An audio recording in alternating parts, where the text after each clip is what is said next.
Hello and welcome back. My name is Delmico L. Cunningham, better known as Dr. Media.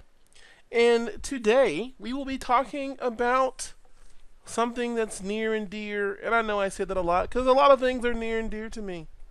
Another one of those things is actually texturing and lighting. So, with this scene came from 3drender.com, and I'm just going to select this back wall just so this will make this a little bit easier. Let's get this back wall and delete it. So what's nice about this scene is that this scene is actually one of the free scenes you can find on 3drender.com. And we're going to light this scene, and it's going to be pretty simple. So we've got for the scene itself, there's an overhead light in here, which is giving most of our illumination to the inside of the room. So we have this bulb here, and then we have these two windows that come in from outside. So we want to set up something that's going to be natural for the light of what we currently have. And I'm gonna make this kind of like an old rundown apartment. You know, we got the cracked pieces of the floorboards, and those things are really cool. That's really cool, kind of looking. Looks like an old hotel, almost like an old hotel room. You know, so we're gonna play that up a bit. So we've got a couple of different things in here to texture. Our shot's primarily going to be from this angle right here, so I'm not going to really worry about texturing a lot of this stuff unless it's giving me some really bad bleed. And what I mean by that is if I'm getting some kind of light leaking, then I might do something with this stuff over here, because we are going to be using a realistic system of illumination for this. We're going to be using Global Illumination. We'll be doing this with Mental Ray. Now I know a lot of people use V-Ray and other things like that, and I actually have V-Ray installed and I use it all the time, but I think it's important to be able to actually understand the idea of lighting, because a lot of the schemes that Mental Ray holds true, such as being able to set different parameters inside of Mental Ray with your Global Illumination and doing your caustics and things like that, those same ideas are actually present in other lighting programs. Actually, it's pretty much present in all lighting programs. It just depends on what the program is using for its primary GI calculation and what it's using for its secondary GI calculation. Usually, Global Illumination is the first, what's called first, for at least for Mental Ray. Now, when you activate something like Final Gather, which is not necessarily a part of Mental Ray, it's just a part of the lighting schema, is, you know, that will run first, and then your Global Illumination will run after that. So first thing we're going to do is talk about how to properly set up our room so that we can get photons coming through. So you'll see right here there is no glass in these windows. Now I could put glass in here and trace through these and do a whole bunch of other stuff. I'm not going to do that because I don't want to spend the extra time rendering just to trace through this, and really all I want is that shadowing effect of the cross sections of the windows, so it's just easier to take the glass out. Now if I needed to do a realistic calculation and actually have glass and reflections and refractions, then I would turn on the glass and use some kind of light that could trace through the glass and give me some kind of ray tracing through that glass to get light through it. But in this case, we really just want that shadowing effect. So right now, nothing in my scene is textured. So I'm going to texture my scene. Now I'm not going to go through this. This is not going to be a tutorial on how to unwrap and texture. I have other videos for that. So this is going to be just about lighting this scene. So when we come back, this scene will already be textured. I'm going to use a lot of substances to texture this scene out, and the thing for me is that you really want to have your texturing portion done before you start trying to light your scene, especially when you're going to use things like Global Illumination, and you're going to use photons and calculate photonic energy, and you want to make sure that you already have your stuff textured.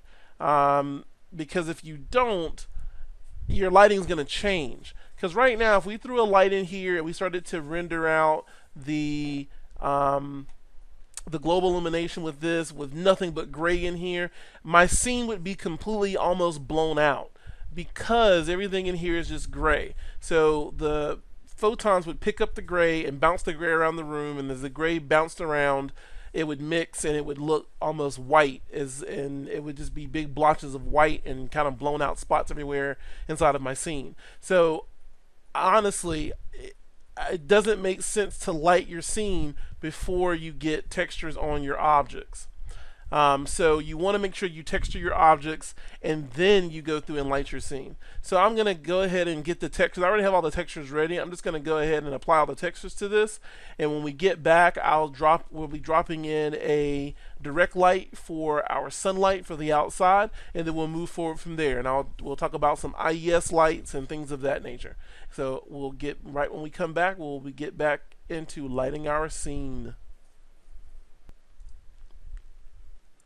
So, excuse me. So, welcome back to our video series in here inside of Maya. We have everything already textured up. This is not a scene for production. This is really just a scene that I've set up, and I didn't build the original scene, but I did texture this scene. So, this is really just textured just so we can get something to work with. Now, the one thing about the textures for this particular scene is that if you look, I'm using MIA Material X Passes materials. Now, I'm using the X Passes for the simple fact that I might want to do passes with this. I might want to render out like shadow passes, specular pass, beauty shots, and I might want to do that. And I don't know if I want to do the passes yet, but I always set up my scenes to be able to do passes in case I choose to do them later on. So I want to do that from the very beginning so I don't have to go back and actually redo it. So got my render view here, and I've rendered this out a couple of times. So this is my render view right now, and this is kind of how my scene's looking. Got a brick wall back here, soft stuff going on with this. I'm actually going to track this shot in a little bit more, so I'm going to track it in like that. I think that's a little bit more artsy. There we go. And let's re-render that really quick. So that won't take very long to render. I think my renders right now are about 15 seconds or so, 15 to a minute. So let this render out. Now right now, as you'll see, this is rendering out with Mental Ray. Everything's set to default right now, so I haven't done any tweaking on this. Okay, 25 seconds. So that's not bad. We're at 25 seconds rendering this out. Now, your mileage will vary, and I've said this before in some of my videos. The setup that we're running here, this is a Xeon-based system with 40 gigs of RAM and 24 cores. So, or 24 threads rather. 12 cores, 24 threads. So you want to realize that your render times are not going to be where my render times are at. So just be aware of that. I'm rendering this at 720p, so this is an HD image that we're rendering out. So I'm rendering out an HD image, and I've got very basic textures on this. So one of the first things I want to do is I want to lock down my camera so that I have a render shot camera, and then I have a camera I can move around. So I'm gonna bring this up, and I'm gonna go 2 up. So I'm gonna leave that one like that and go to perspective and go to my perspective 1 camera, and then my perspective 1 camera will be my camera that I use to move around my scene, and then this perspective camera we're gonna keep locked in place. So this guy right here is gonna be our mover, and we're just gonna activate textures in this guy. So there we go. So now I know that I can move this camera around freely, and this camera right here, which is our perspective camera, is going to be locked in place. So I'm going to take the rotate, translate, and scales, and I'm just going to come here and I'm just going to lock selected so that I can't move that camera around at all. Now the other thing that I've done for this camera, and if you're trying to get your shot to actually kind of be set up the way you want, you really want to make sure that you turn on your be able to come in here and actually turn on your gate. And right now this is set to film gate. So this right here is no gate. And a lot of times people make the assumption that when they render from this view that this is what the shot's going to be, but it's really not. So I want to be able to come in here and go to view, go to camera settings, and turn on either the film gate or the resolution gate. The resolution gate will be 720. Well, for ours, it's 1280 by 720, which is 720p. Or you can activate the actual film gate. And the film gate is, you can see it changes a little bit because the film gate of this camera, if I look at the camera attributes right now, I can see that I have focal length of 16, angle view of 95, but my film gate is set to user. I could set this to something that was like 35 millimeter Academy, 16 millimeter.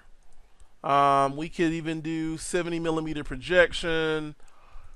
So this is your film gate. So your film gate is going to be what your output to. So 35 millimeter TV projection, full aperture.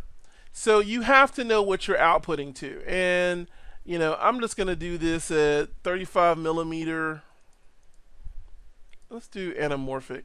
Anamorphic is widescreen. So you can tell right now this is wide. This is a lot wider. I'm going to do 1.85. And so now we need to unlock this camera for a bit just so I can move it back. So I'm going to say unlock selected. And let's go into our camera view, kind of track this back. So this is my real framing for my scene. So this is the framing that I'll have. So this film, this, you know, either your resolution gate or your film gate, this is what you want to really try to set up, because this is what's going to give you the view of your actual scene. So I'm going to track that in like that. I like that. So I just don't want to move this camera around, so I'm going to lock this back, because I just don't want to move it. You know, I got my shot set up and I've got it all done, so I don't want to move that again. So I can still view and move around my camera in here. So I'm going to make sure I click into this view, and let's hit render on this and get a quick render out of this. And right now, this render, I don't have any lights in my scene, so there is no lighting. There is no true lighting happening. This is just the basic MIA shaders from Mental Ray, as well as Final Gather running. Final Gather was on by default when I started this, and I'm going to shut Final Gather off and show you what that looks like when we render without Final Gather, and see what that looks like. So all my materials is MIA materials, 31 seconds. So I'm at 31 seconds, went up by a couple of seconds between renders. Probably because I have more stuff visible in my scene. That's also a contributor to your render time, is what you have visible. Even if you're instancing things, that's still going to take well, it's actually better to instance things than it is to make separate objects. So these nightstands are instances of each other, so they don't hit my render time as much, but now I've got more of the scene visible. So you know, there's a trade-off. There's a trade-off with all those things. So I'm going to come in here and go to my render settings, and let's go to indirect lighting, because this is where we're really going to be working with Mental Ray. And I'll turn off Final Gather for just a second, and we will re-render this. Actually, I'm going to open up my previous frame buffer, and I'm going to save this. So I'm going to keep this image, and then we'll re-render another one. So this next image we render is going to be without the Final Gather calculation. So if we can see now, our scene actually renders a lot quicker. So we went from 27, oh actually let's see, we went from 31 seconds down to 10. So you can see this is with Final Gather, this is without my Final Gather calculation. So with Final Gather, you can see my scene is a lot brighter, and it looks like it's picking up some of the blues and other things in the scene and putting it onto the shaders. And that's what Final Gather does. Final Gather works from the camera angle. So what happens is that rays are shot out of the camera, and then they bounce back into the camera, and then that data is calculated as lighting information. Now, Final Gather is actually a really good GI calculate as a GI system. So Final Gather is what Mental Ray uses as a secondary, kind of a secondary, or you can use it as a primary GI system. If I don't have Global Illumination turned on, if I go in here and look at this, you can see right now Global Illumination was not turned on, so Final Gather was the only type of indirect lighting calculation that I had going on. So that was driving kind of my secondary lighting. But I can't activate Global Illumination. Now, Global Illumination is used in conjunction with your lights. So what I want to do is I want to make a brand new light for my scene. And this is why we have this other view over here. So I'm going to say create, and I'm going to create a light, and I'm going to make this a directional light. Now, the cool thing about directional lights is that it doesn't matter where they are in your scene. It doesn't matter how big they are, because it doesn't go by the size of the icon. It goes by just the direction of the light. So you see the arrows are pointing this way, so my light would be coming in this way. So I'm going to click into my scene right here, and I'm going to hit 7 on the keyboard so that I can see what my lighting interaction is going to do. So you can see now I'm seeing my color and my light coming through this window, or through the windows rather, and I can see what that's doing to change some things. So let's just move this back a little bit, and let's pull it up a little bit. So if I rotate this, you can see the lighting in my room kind of changes. So I can see right here, because I'm getting this gloss on this wall, that I can tell that this is probably coming through that window and smacking that right now. And I am also going to, I know I deleted this before, but I'm going to come back in here now and actually grab this edge. Just grab this edge right here, and I'm going to extrude it down, just so I know I'm not getting any kind of weird light leaking through there. So there's my camera. I'm going to grab my little camera, and let's unlock this for just a second, and let's dolly it back into the room.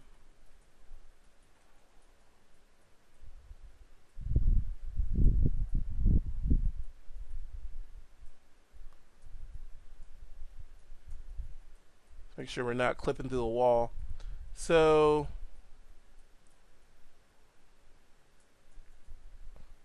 there we go. There's our new shot. So lock that. So let's render this to make sure we're not rendering inside of a wall, because that can happen. It's happened to me before. And I can see that looks like I've got light coming into the room. It's not falling on my stuff, so let's see where it's coming from. Oh yeah, it's not even really hitting our room. So let's rotate this way.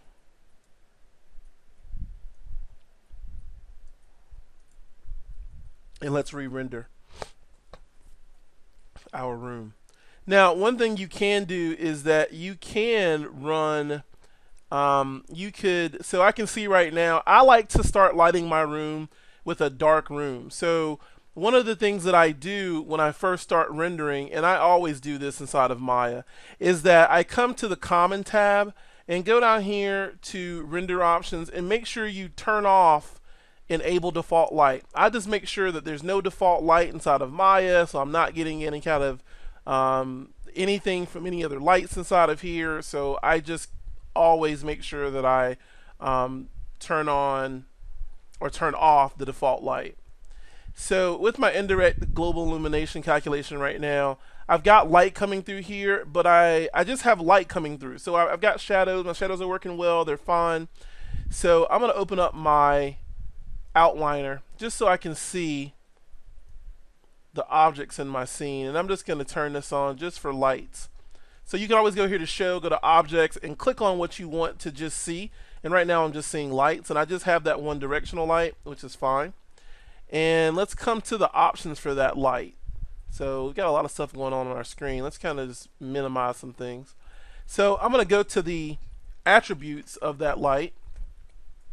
And I can see right now that my light intensity is set to 1, which it could be okay right now. We'll see in the long run, see how that actually works out for us. And let's go back in here. Boop, boop. So let's actually go in here to 3D render. Let's go to 3drender.com.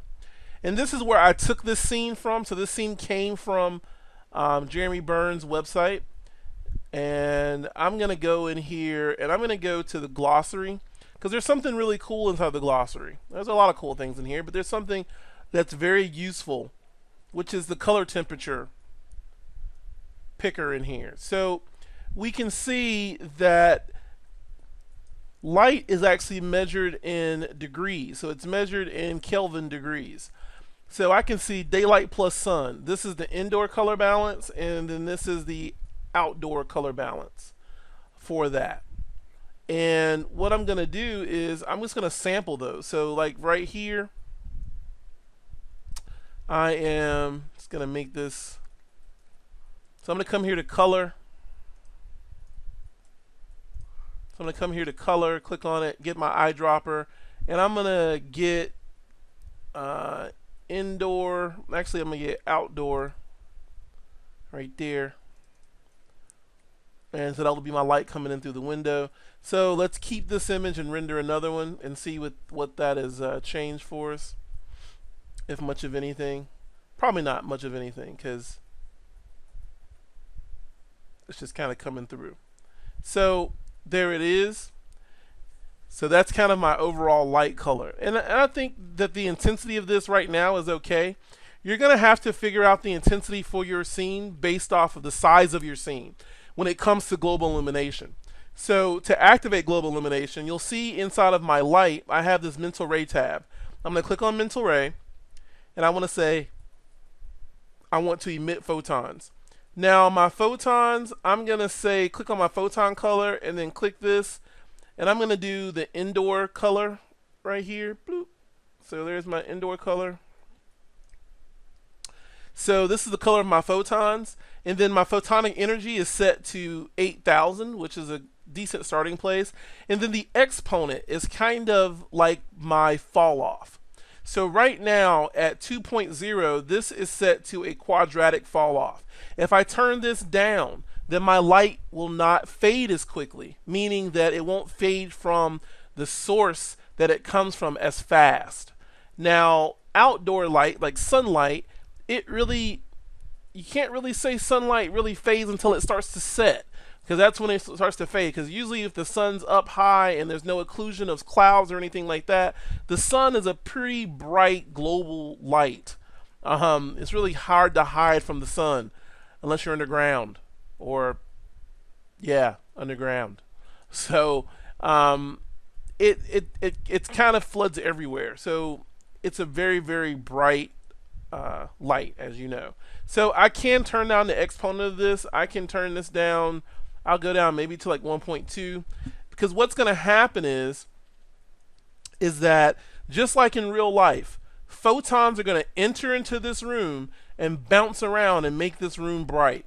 So we're using an actual calculation of photons to light this room like a real scene. So I'm not using a bunch of lights. I'm actually using the actual global sun and the photonic energy from the sun to do that. Now if this were underground, of course I would have other lights, because I'd have other light sources, and you can still put other light sources inside of your scene. Just because your global light of the sun is the brightest light usually doesn't mean you can't have other lights in your scene, like lamps and overhead lights or fluorescents, because all those things can be working together. But usually if you have outdoor windows shining in, then the sun is going to be your biggest global light. So I'm going to see what this looks like. I don't know why I just minimized that. So let's go here to render settings, and in render settings we're going to activate, underneath indirect lighting, we're going to activate global illumination. Right now my accuracy is at 500, so this is how smooth my global illumination is. The one thing you have to realize with global illumination is that you do not want to just jack numbers up really, really high and pray for the best. Because what that does is that when you're rendering, if the numbers are too high, you're probably not getting any value add, but you're probably having longer render times, but you're not adding anything from having a longer render time. So you have to, what I decide to do is do things in wedges. So I might make an adjustment of 100 over 5 different changes. So I might go from 500 to 6, 6 to 7, 7 to 8, 8 to 9, and then 9 to 1,000. And I do that in whatever increment that I want to. If I chose 50, so I could say 550, and then I could do 600, 650, and then so on and so forth. So I do wedges like that. I do wedges of 5. So realistically, I pick my value, and then I hit that value 5 times exponentially up. So that's a good way to figure out, like if I got to 600 and my render was nearly no different than when I did at 500, then I probably can leave it at 500 on accuracy. Same thing for scale, same thing for the radius of this and all this other stuff. And I'm going to set the radius right now to something pretty low, just so we can see our actual photons when they come into our scene. And then the scale right here is very interesting because it's set to a color, but realistically what it's reading is the value of the white. So right now this value is 1. So when you're setting the actual scale, you're basically making all the global illumination photons brighter by a value of whatever this value is. So you can't choose a color, you're basically choosing a number. So I would come in here and say like 5. So this is 5 times brighter than it was, but it still looks like white to the viewer. So just keep that in mind. It's kind of awkward, but it makes sense, honestly. So let's render this now. Global illumination is turned on, so let's render global illumination. And we should see some little dots in our room. And we do. We see these little, they look like errors in our render, but these are not errors. These are actually our photons in our scene. So this is our photons in our scene. And the reason that I'm able to see those photons, and I always like to do this when I start to render this, I like to turn down my radius of my photons really small, so I can make sure they're actually filling them. They're actually going into my scene. By the radius being so small and not set to 0, it's basically telling the render to make them 0.2. So if I set these to 10 and then render this, and you can see my render's at 17 seconds, not that bad. So this is at 17 seconds. So I can see now that I've got way more photons. Well, actually, I don't have any more photons than I had before. What's happening is because I've made the radius of those photons larger, I'm actually able to see those photons. So those photons are actually in my scene now. So photons are in there. They're looking good. They're looking good. You might think right now, well, you know, Dr. Media, this doesn't look good at all. This looks insanely crazy. Well, actually, this does look good because I can see that my photons are in my scene. They're giving me energy. They're bright. They're way too bright for the scene. So this scene's pretty small. So I can see I went from 17 seconds up to 46 seconds. So you can see how just changing some small things can really up your render time. What I want to do is I want to turn down the energy of these photons. They're really bright, and they're staying bright for a very long time because my exponent, they're not fading. So I'm going to turn their energy down because they're not fading that quick. They're not fading really at all. So I'm going to turn down the photonic energy. So it's kind of like turning down the intensity of each photon. So I can see now they're not as blown out. I'm starting to see some actual color inside of the photons. They're picking up color from everything else. And that's looking good. They're still really bright. I might turn the exponent back up just so I can get these things to fade a little bit quicker. So let's go back up. So the default is at 2. I'm going to go to 1.8. and then I didn't change the energy, I just changed the exponent. So the exponent is like fall off. You know, if you look at a regular light, there's a certain point at which that light diminishes. Usually with light, you look at an inverse square calculation for the diminishment of that light, and that's kind of what the exponent is. That's exactly what the exponent is. So, and that still looks a little bit bright. So let's keep coming down. I'm just hitting escape to stop my render and not have to wait for it to actually finish because I know it's too bright. So I'm going to go down to 1,000. Now the other thing to look at too is to look at how many photons I'm actually putting into my scene. And you can see right here my global illumination photons are set to 10,000. So I'm actually pushing 10,000 photons into my scene right now. And they're all hitting inside my room. They're calculating, which is what I want. I don't want to waste photons. So they are entering my room and they're doing what they really need to do. So I think I'm going to take that exponent back to probably 2. Because it looks like it's still way too bright, way too quick. So let's go back to 2. And let's see what our photons do at 2. Now, the other thing is that the photons are entering my scene, and that looks a lot better. So we'll leave it at the default value of 2. So you can see what's happening. The photons are in my scene. They're striking objects in the scene, picking up light and moving that light around the scene to other places. That's what photons do, because they're picking up indirect light, because of indirect lighting. They're picking up reflected light and bouncing it around my room. That's what the photons do in real life. So I can see my render time now is getting back under control. I've shaved off 5 seconds on this render. It was at 45, now it's at 40. And what I want to do at this point is I want to take the radius and make the radius larger. The radius of my photons is, I usually try to set it to the size of my room. Now I could go through here and measure my room. I could actually just use the measurement tools inside of Maya and measure out my room, but I kind of have an idea of how big this room probably is, and looks like we're getting better in range. When you turn up the radius, so when I turn up this radius in here, and you can see I'm down to 19 seconds now, so it's going down. Because what I'm doing is I turn up this radius, I'm actually taking those photons and spreading them over that area. So when we first started, we were at 10. So think about 10 pixels. So it was taking each photon and spreading it out about 10 pixels over the area. Now we're spreading it over 100 pixels. So that's how you're able to kind of wrangle those under control. And you can see now I shaved off another 5 seconds. And I'm going to put this, let's say about 300, and then re-render this. So I've got not a huge amount of photon intensity.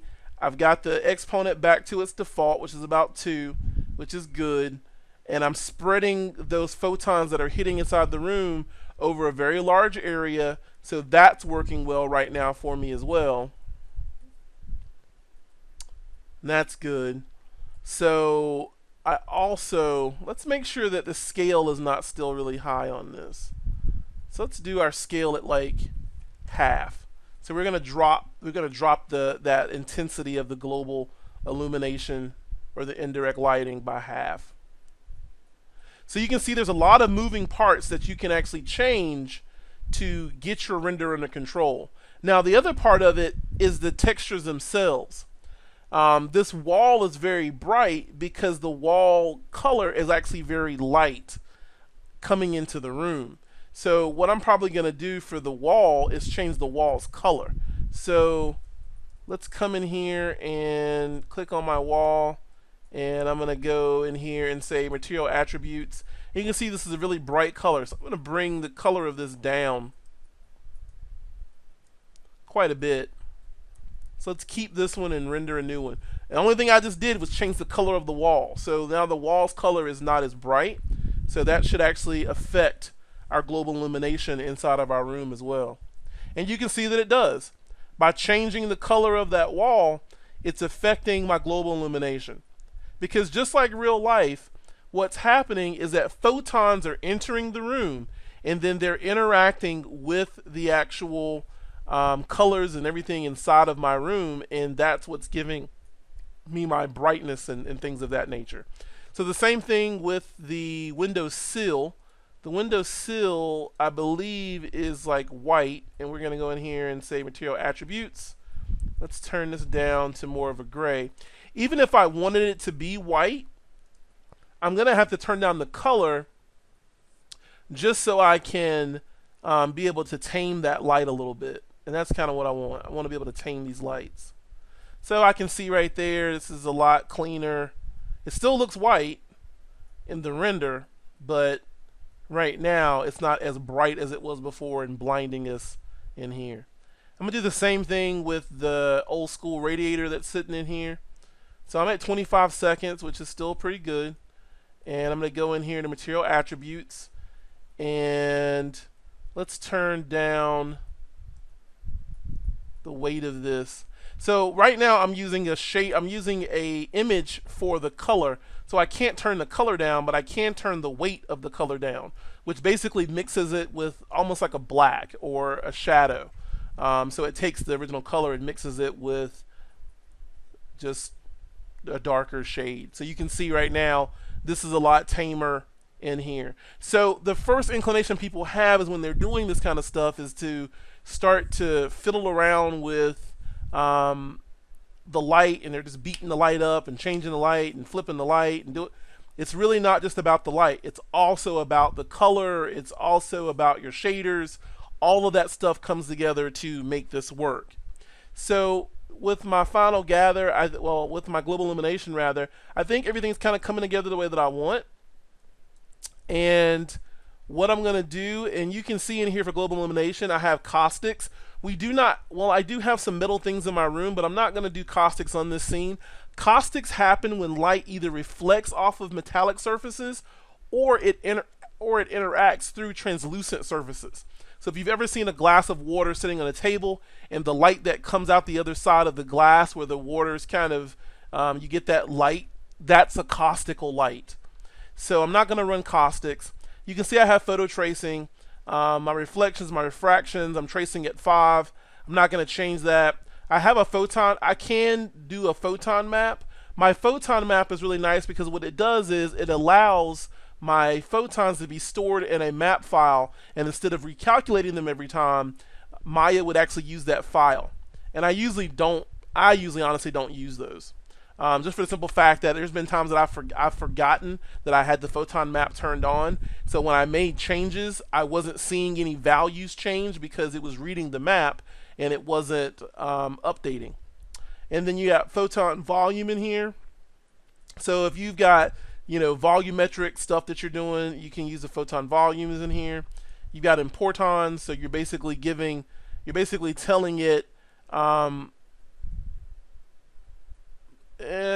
more so the non-important photon volumes inside of your scene.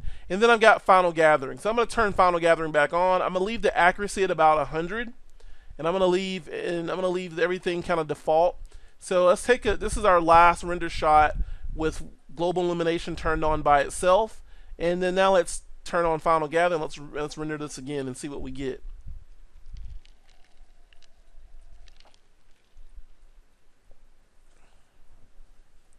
So now with the final gather coming in there, final gather renders first. So just keep that in mind. Your final gather will go through and render out what it needs to render out first, and then global illumination will come in and render after that.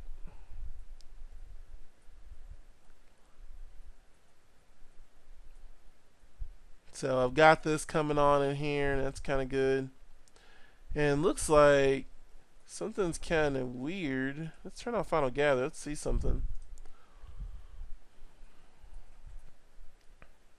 I know I don't have a huge amount of light coming into my scene. And You know what? I think I turned on.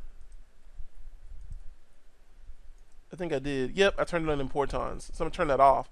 That's what happened. I turned Importans on, and so it messed up my render. So let's re-render this. I was gonna say it shouldn't be that dark with just turning on Final Gather. Final Gather should actually end up brightening up our scene in some places and making crisp shadows and things of that nature. So yeah, there we go. This looks a lot better. Woo! I was like, oh my god, what's happened? What's happened? So I can see now with Global Illumination on and with Final Gather on. So the pass you're looking at right now is Final Gather. So this is Final Gather working its magic on the scene and cleaning up some things. So you can see now I've got some shadows happening in here. The Final Gather is looking for occlusion, so looking at things that are occluded by other things. And then it tones down some of the things that happen from Global Illumination.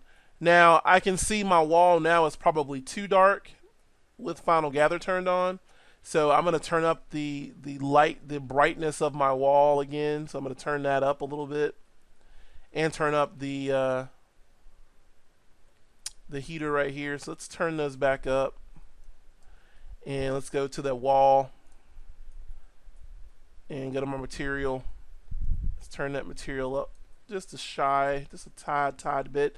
Now I'm going to render just this section here just so I can see what's going on. So I just basically left mouse click and drag out a selection, and then I'm going to hit the render region so I can render only this region. I just want to see that part of my room really quick.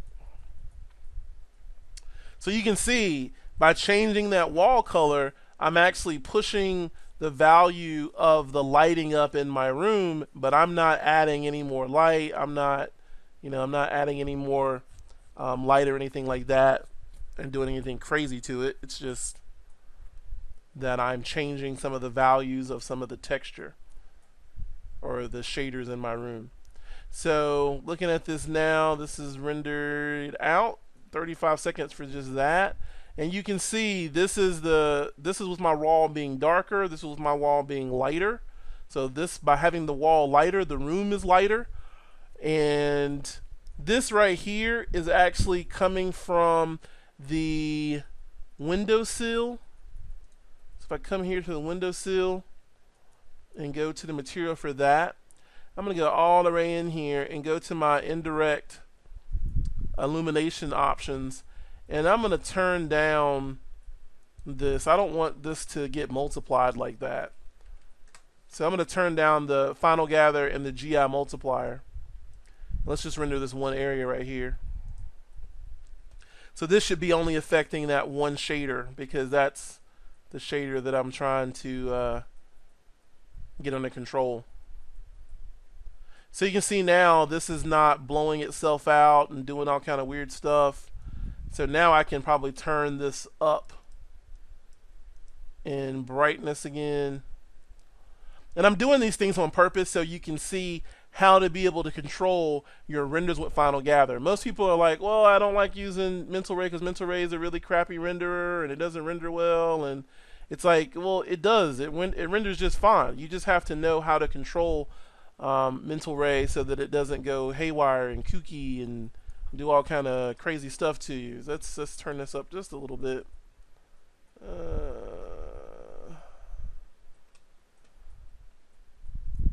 And let's also turn up this a little bit brighter. So let's get a little bit bigger render. Let's render this right here. So your shaders themselves have settings to control Final Gather as well. So you have to keep all of those things in mind when you're doing your textures. And looks like I'm gonna hold escape, just stop that because that's way too bright again. Let's do like 0.2. And then also the radiator. I think the radiator is also contributing something to that too in that same area. So let's go in here and knock it down to 0.2 as well. And let's just turn up its brightness for the weight. And let's render the whole thing again. So you can see you can control Final Gather, you can control your Global Illumination, but you've got to know what those settings are and how you're actually controlling all of those things.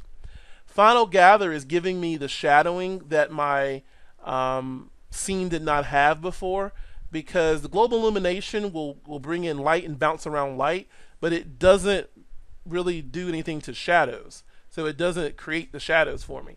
I'm using Final Gather right now to create those shadows, which is what I really want to be able to do anyway. And my scene looks like it's pretty good. And I feel like I'm getting a little bit more than I want to in Final Gather over here, but you know,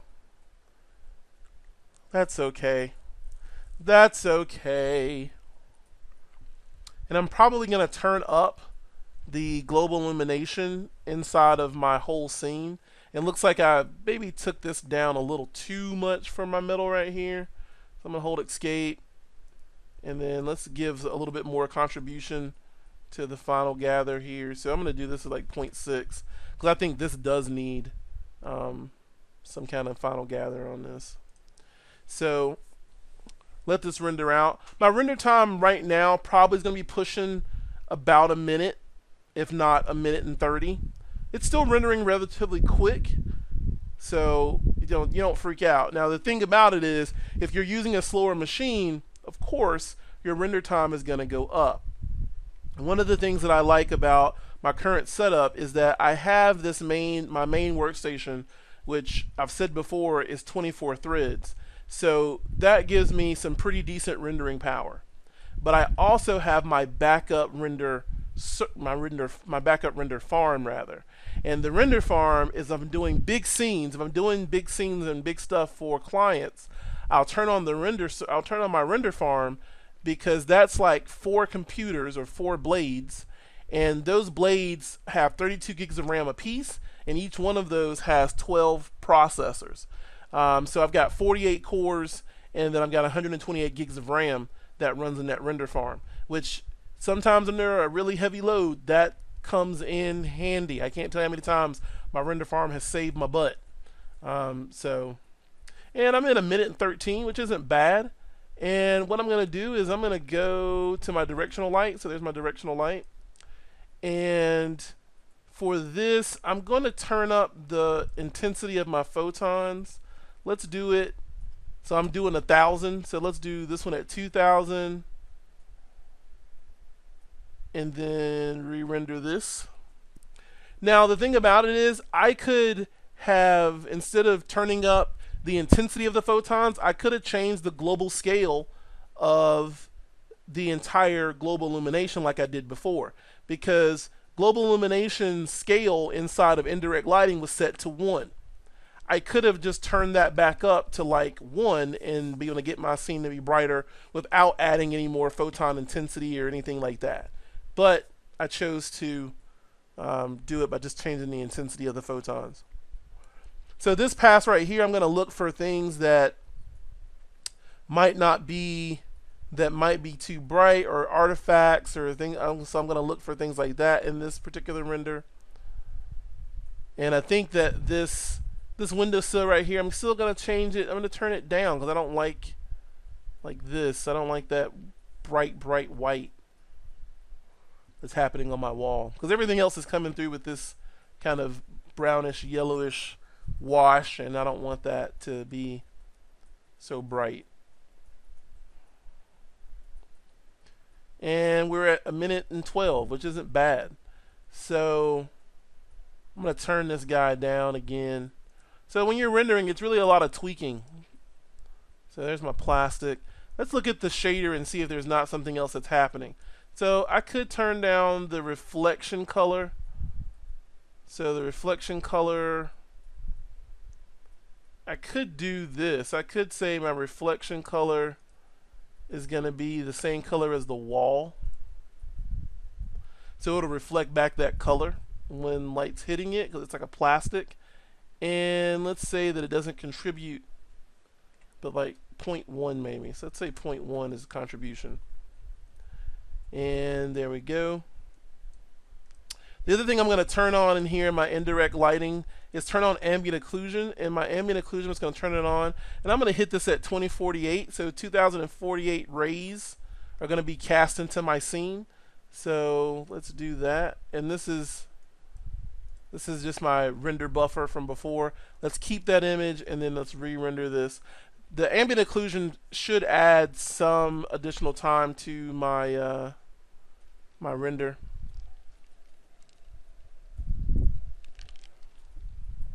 But it's okay.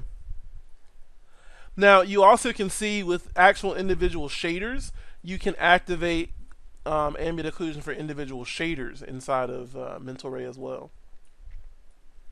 So that's rendering out. We probably, I think we'll be okay. I don't think we're going to get blown out by time. I don't think the time is going to completely kill us. Now you can see over here something that's really cool is that this cabinet, the sides of this cabinet are red, and you can see this red light that's getting kind of like blown on the wall right here from this, and then the wood that we have in here is kind of this reddish tone to it as well, so it's kind of doing the same thing. And looks like I think I'm liking it. I think I'm digging it. I think I'm digging it. And this is a decent render, right? This could be jazzed up quite a bit, but this is actually a decent render. I could have put some depth of field on this, and it looks like we only added a second to this. So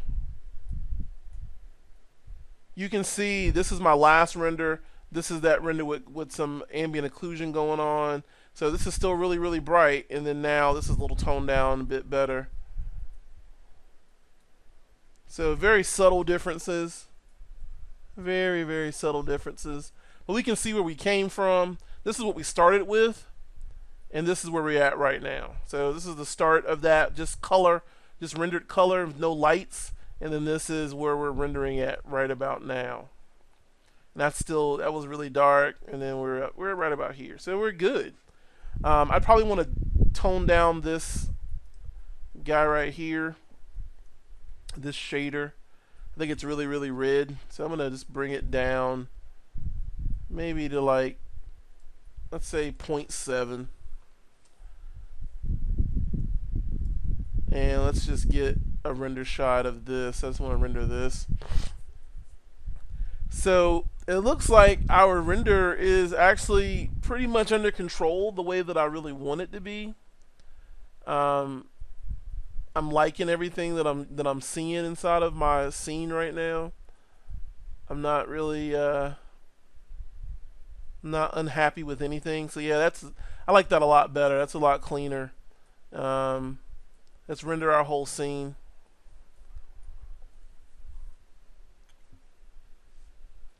So render everything.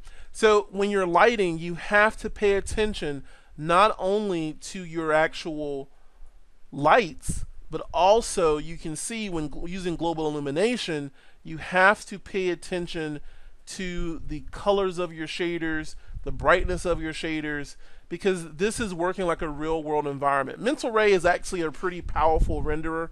It's not as simplistic as some people would think it is. It's a really good renderer. The thing that I don't like about Mental Ray is that Mental Ray is a little bit slow.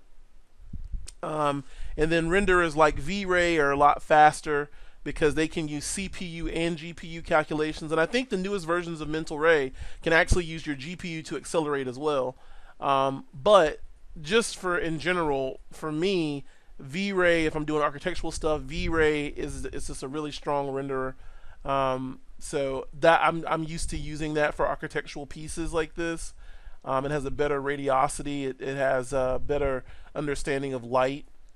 But you can get the same things with Mental Ray. You just need to know how to tweak it a little bit more. So if I bring this up, and then we can see scene looks pretty okay. I didn't texture this little guy right here. I didn't have a texture on him, so he's kind of weird. He's kind of dinky. But everything else has textures on it.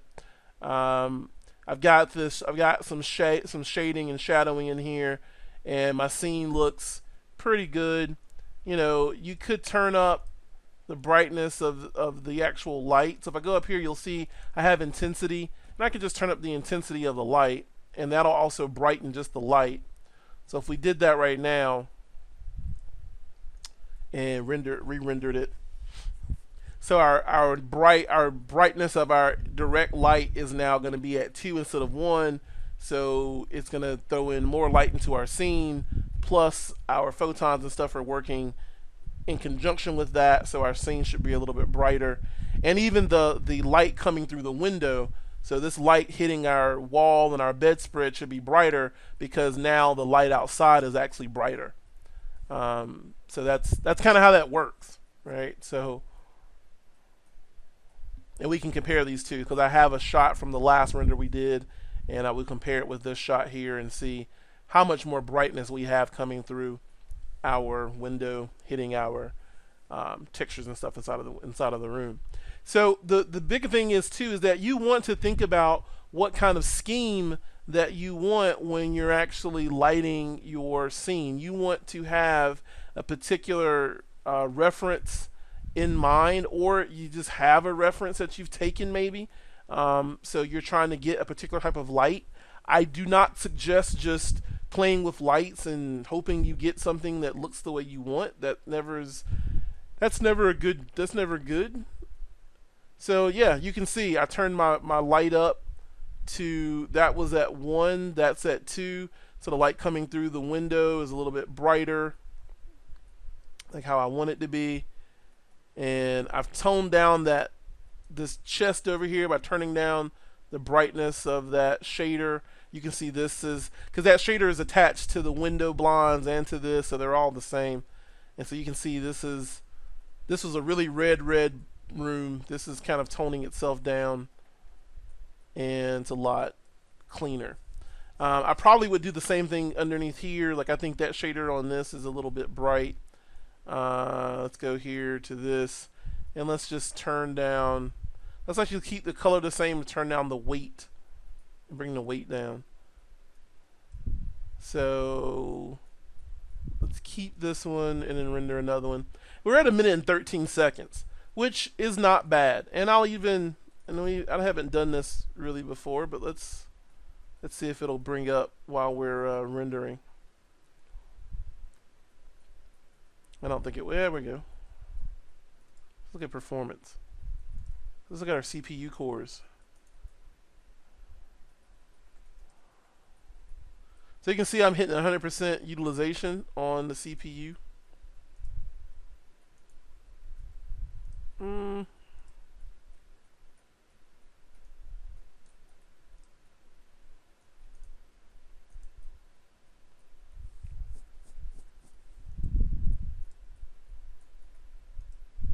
Yeah, so Maya's peeking out.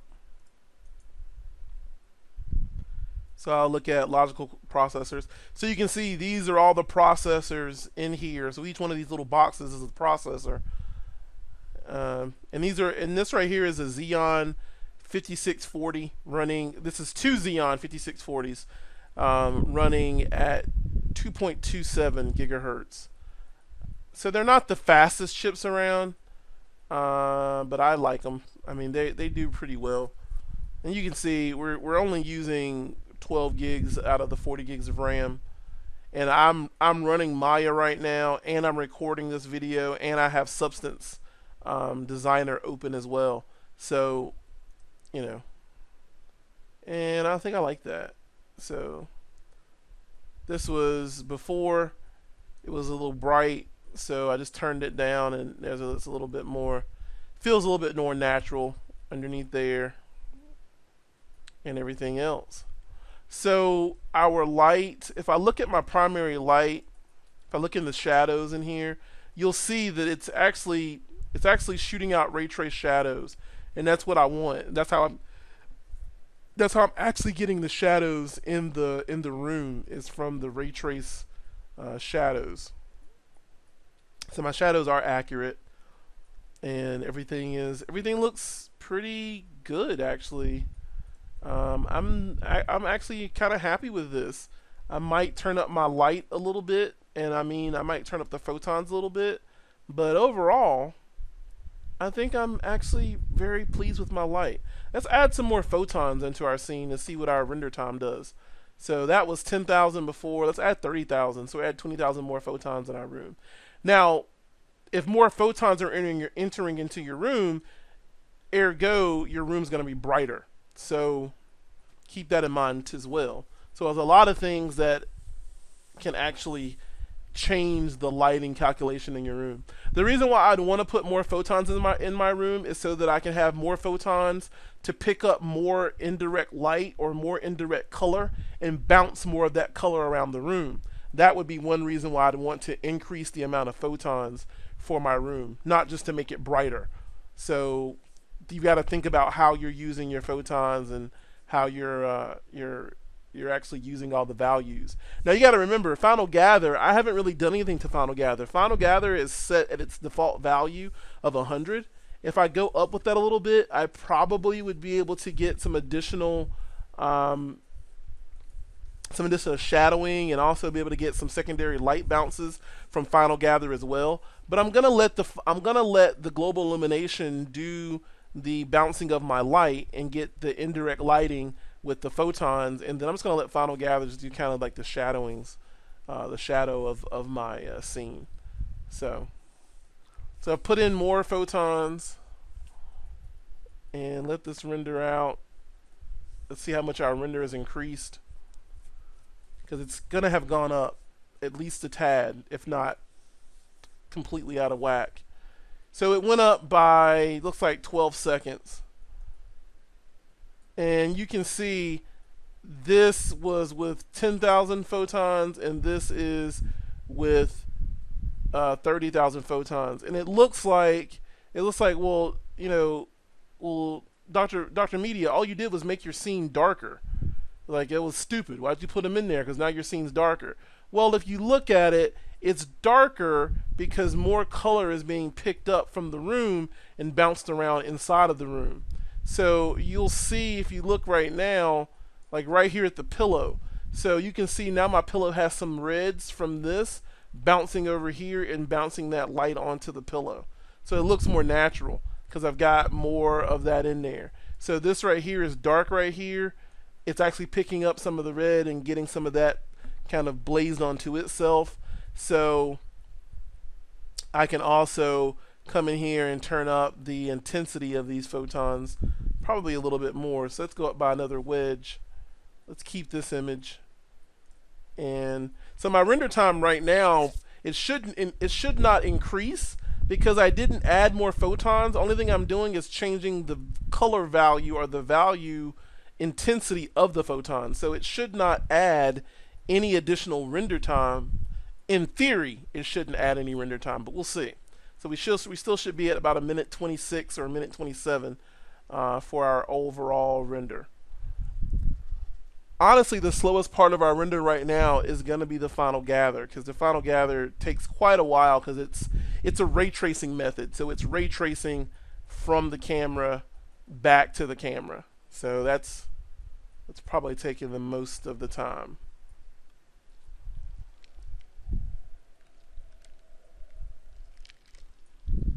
So there we go. And booyah. Alright. So it's coming up. And like I say, we should be about a minute, and it feels like it might be a minute and 30, minute 40, honestly. But we'll see. Still not bad render time. The thing you have to remember with your renders is you want to control your renders and not have your renders control you. Because that can happen, where your render is just so gigantic. And yeah, see, we're still at a minute and 26, so no added time to the render.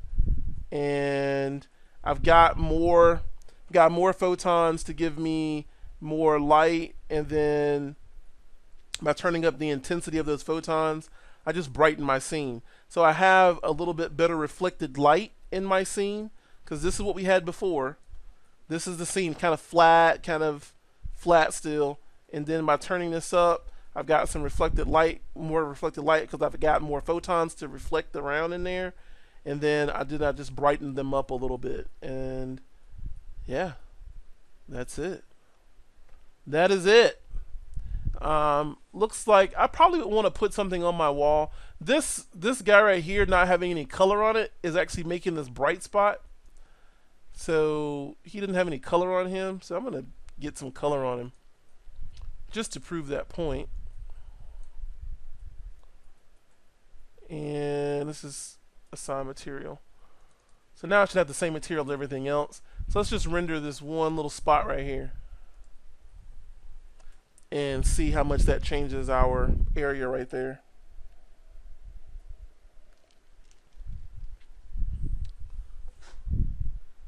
So you can see now, yeah, he's got the right shader on him now. But yeah, that is it. I've got my decent render. I'm going to hit 1 to 1. So yeah, we're at 1 to 1. Got my decent render out of this. Got my brick wall in there. It's a very brown room. But it'd be like, it's like a college student room, right? The old beat up, tattered floors and all this other kind of crap in here. So I've got a pretty good render with this. I'm actually happy with this render. I could use some modeling of light, so maybe a bluish or an orangey or something that complements this kind of brownish red. So maybe some greens or something like that to kind of balance this brown wash that I have in here out. And then also adding in something like a depth of field. And I think I will do the depth of field. So I can show you, let's show you how to do depth of field really quick with your camera. So I'm going to go back to 2 up and let's go in here and get my perspective 1 camera. Because I think depth of field will add to this image. It'll add to it. It will add to it. So I'm going to whip this around. I'm just going to make this guy bigger just so I can see it.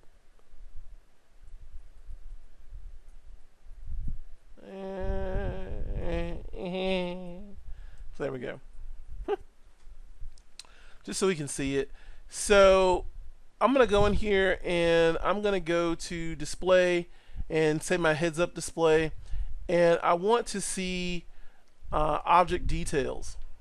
So object details, when I click on something, it tells me how far away from the camera that it is. So you can see I've got object details turned on, and you'll see it says distance from camera 308.007. Why this is important is if I come here to the camera, click on my camera, and I come down in here to depth of field, I can turn on depth of field, and you can see that I have focus distance. So right now it's only at 5. So if I go in here and get this as 308.007, I can come back to this and then focus 308.007. So I've basically put in where I want the camera to focus at, which is awesome, because now if I come in here and render this, let's look at our last render. Let's keep this render. So let's keep it and then re-render. So by putting in that distance, I can tell the camera basically where to focus at and how to get my focus inside of my scene. So you'll see everything should look really blurred right now. Now, depth of field also adds to your render time. Like most other things inside of here, it adds to your render time. And probably clicking the blanket wasn't a great idea because it's really close to the camera, honestly. So let's get something farther back. Let's say this is 4.4. Let's see what that looks like.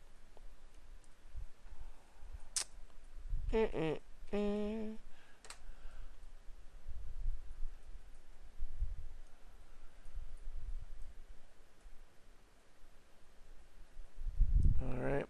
Now, the other thing that a lot of people do is they change.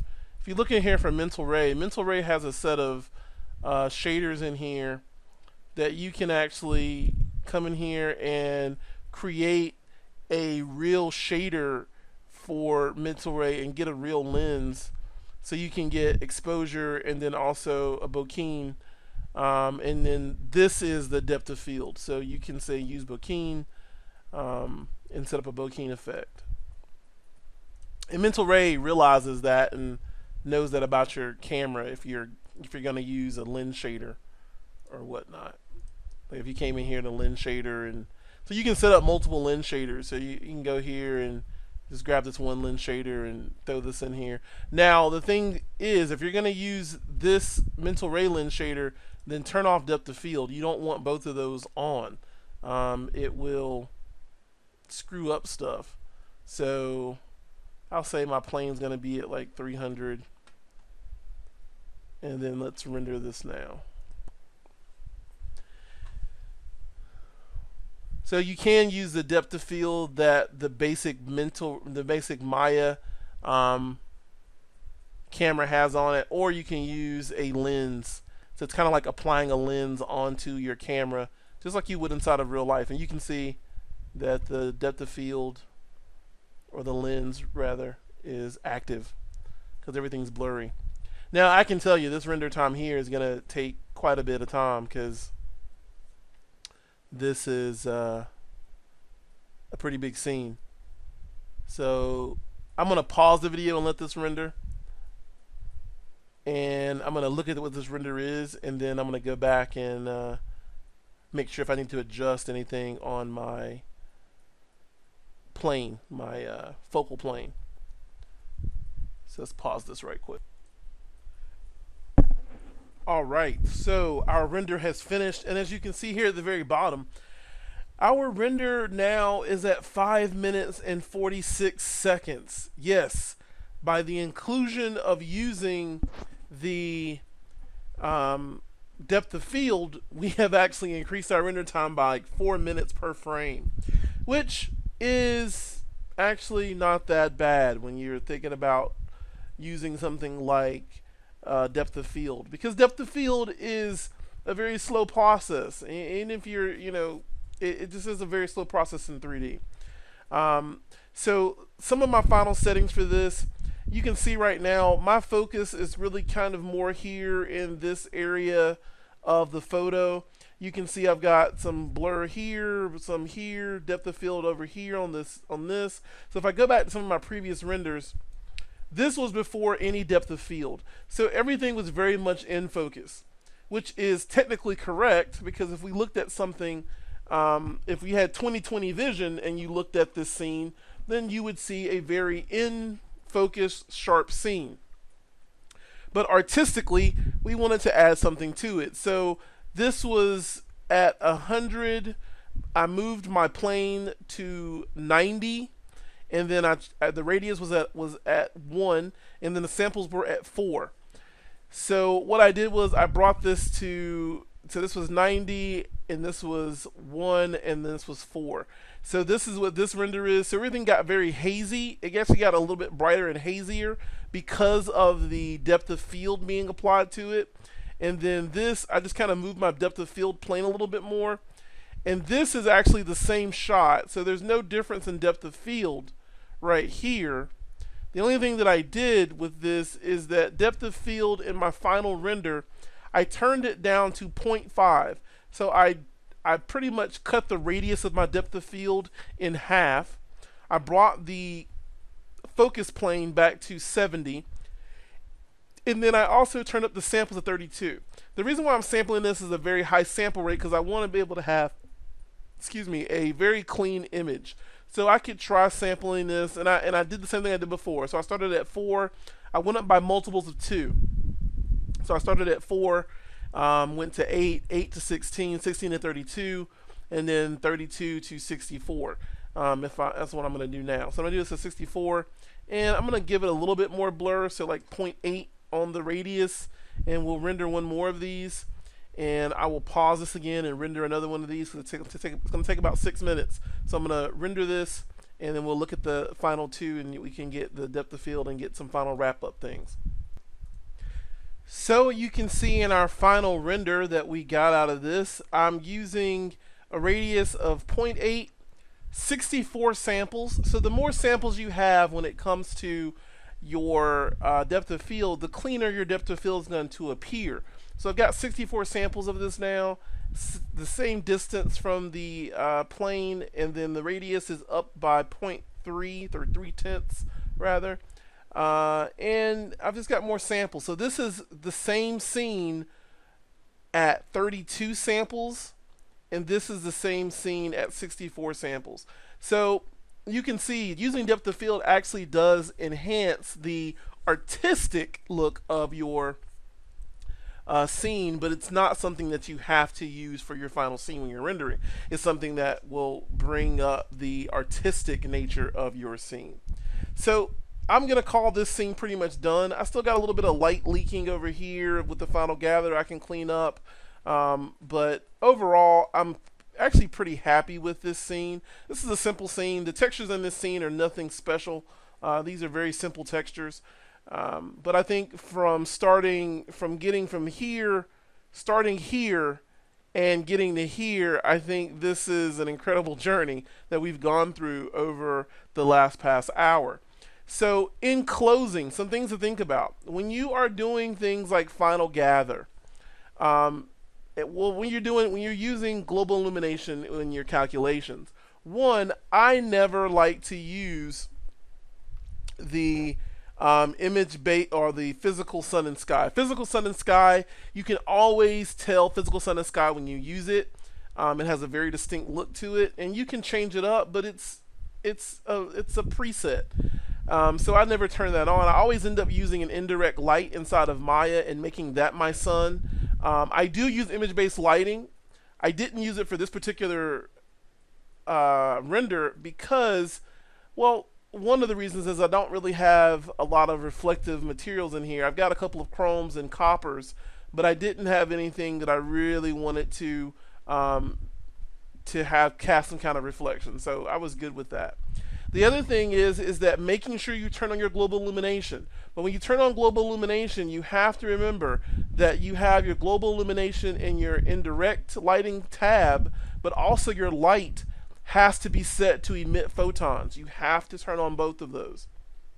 And then also with this, when you're doing your final gather, just make sure that you don't jack your final gather up really, really high. You know, do the same thing like I talked about, doing those wedges. So maybe picking an increment of 10 or 20 or whatever, and going from 100 to 120 to 140 to 160, you know, to 180 to 200. So you have that wedge, so you have some numbers that make sense.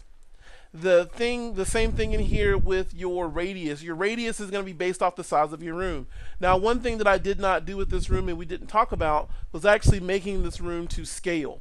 Because I did not build this scene, I actually grabbed this scene from somewhere else.